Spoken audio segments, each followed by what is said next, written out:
The next subcategory of other strategies is called response cost. So the evidence shows that response cost is a proven strategy to reduce problem behavior. So what response cost is removing something based upon a student's behavior in attempts to decrease the behavior. So if the student isn't behaving the way that you expect them to, then something is removed in an attempt to decrease that certain behavior you don't want.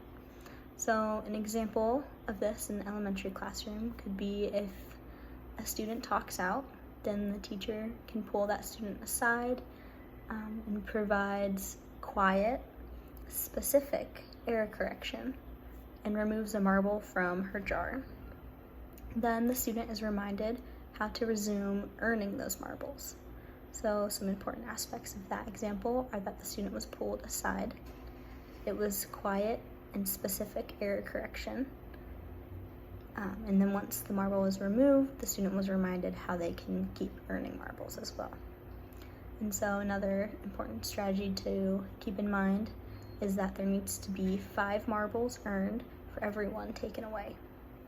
And so some non-examples of this would be if you were to publicly flip somebody's card, maybe from the green side to the yellow or green to red, whichever color, and then that student would lose certain privileges because of that.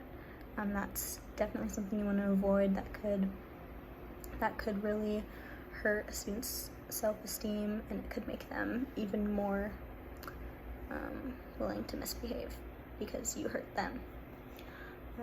Announcing to a student, you know what you did. Obviously, we can't assume that a student knows what was expected of them, especially if they did misbehave. So we need to provide specific error correction, like in the good example.